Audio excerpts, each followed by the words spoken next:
lupa tekan subscribe dan loceng. Assalamualaikum warahmatullahi wabarakatuh. Kepada semua yang menonton, kembali lagi saya Adib.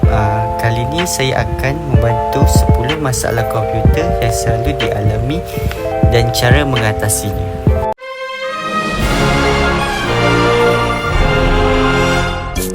Komputer pada zaman sekarang telah menjadi sebuah keperluan primer yang tak dapat dipatikan. Setiap orang menggunakan untuk bekerja, bermain game, berkomunikasi dan lain-lain. Semestinya dalam penggunaannya, setiap orang akan mengalami masalah yang dihadapi bergantung kepada masa dan penggunaan setiap orang. Berbagai masalah tersebut adalah masalah umum yang tidak hanya yang dihadapi oleh setiap orang termasuk saya. Tetapi permasalahan yang sederhana agak menyusahkan sehingga membuatkan kepada seseorang itu tidak bersabar dan menyebabkan kemarahan. Ini dia cara-cara mengatasi 10 masalah komputer. Semoga serba sedikit dapat membantu. Yang pertama, gangguan bekalan kuasa. Jika anda selalu mengalami gangguan kuasa dan masalah voltaj secara tiba-tiba, ia boleh menyebabkan kerosakan teknikal yang turut menyebabkan kerosakan, perkakas dan kehilangan data. Jangan ambil mudah jika ia selalu berlaku. Cara penyelesaiannya, gunakan Uninterruptible Power Supply iaitu UPS yang akan menyediakan aliran tenaga kuasa berterusan kepada komputer walaupun menghadapi gangguan kuasa secara tiba-tiba. Ia akan menyediakan anda masa yang mencukupi untuk menyimpan data dan menutup komputer. Yang kedua, kepanasan iaitu overheating. Sering kali berlaku kes komputer atau laptop kerana tidak memiliki sistem penyejukan yang mencukupi yang mana tidak mampu menampung kerja-kerja yang anda sedang dilakukan. Apabila ia berlaku, komponen komputer atau laptop tersebut mulai menjana haba berlebihan semasa beroperasi. Cara penyelesaiannya, untuk mengelakkan masalah ini berterusan, matikan komputer atau laptop anda terlebih dahulu dan biarkan ia sebentar. Selain itu, periksa pada kipas bagi memastikan ia berfungsi dengan baik. Untuk laptop, jangan biarkan ia di atas lantai semasa bekerja. Sebaliknya, dapatkan kipas tambahan sebagai sokongan penyejuk iaitu notebook cooling pad. Yang ketiga, bunyi bising atau asing dan getaran.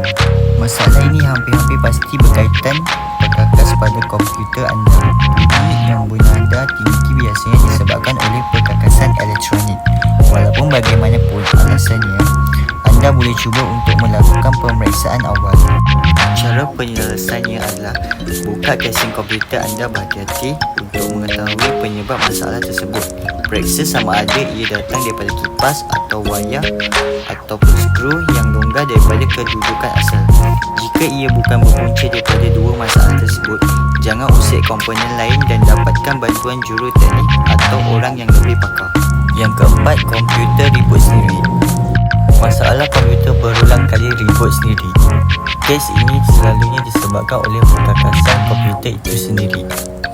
Cara penyelesaiannya, periksa keadaan semasa bekalan kuasa yang anda gunakan sama ada telah mengalami kerosakan ataupun masih dalam keadaan baik. Selain itu, mungkin kipas penyejuk anda telah kotor yang mana habuk yang terkumpul pada kipas akan mempercepatkan pemanasan yang mana akan menyebabkan komputer anda akan mati secara automatik. Yang kelima, sambungan USB tidak berfungsi. Kadang-kadang apabila anda cuba menyambung peranti seperti pencetak, scanner, kamera web dan lain-lain melalui USB ke komputer, laptop atau notebook dan lain-lain, ia tidak berfungsi.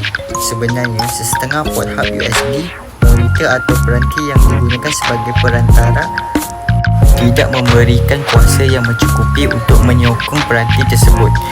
Ia memerlukan hub yang memiliki nilai kuasa tersendiri untuk berfungsi dengan baik. Cara penyelesaiannya, cuba untuk terus menyambung USB tersebut secara langsung ke salah satu port USB komputer anda tanpa sebarang perantara. Alatan kecil seperti pemacu USB, mouse dan lain-lain memiliki nilai kuasa sendiri, tetapi elakkan menggunakan perantara bagi peranti yang memerlukan lebih kuasa.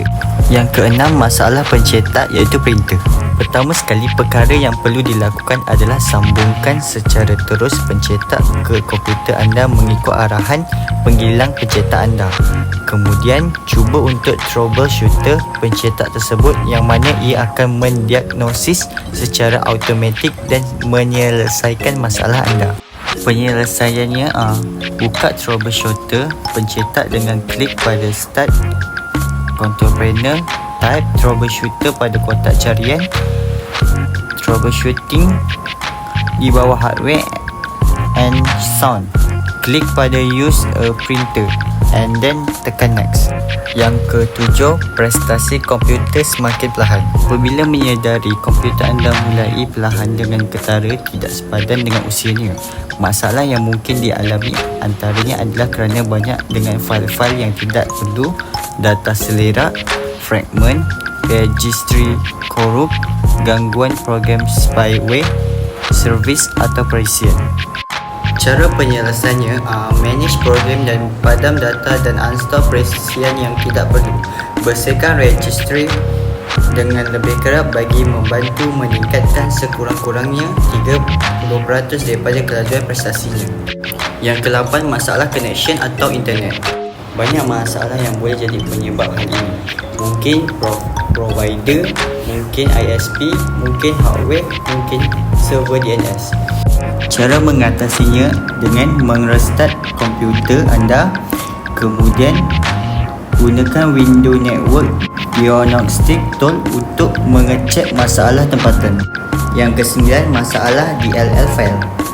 Ini adalah termasuk di mana komputer mempunyai data yang korup. Kes ini membuatkan anda tidak boleh menjalankan aplikasi-aplikasi tertentu. Namun terdapat juga aplikasi yang tetap boleh dijalankan walaupun tetap terdapat DLL yang hilang. Cara mengatasinya adalah dengan menggunakan ciri penyimak file sistem. Dengan men-scan sistem file checker, anda akan mengetahui apa yang hilang serta feature tersebut diganti atau dibaiki. Yang ke-10, malware. Malware seperti virus, tetapi ini lebih berbahaya.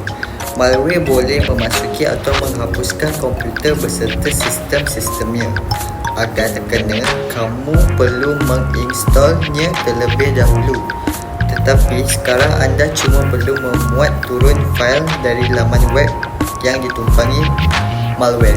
Cara mengatasi adalah dengan menggunakan alat malware dan terus mengupdate-nya.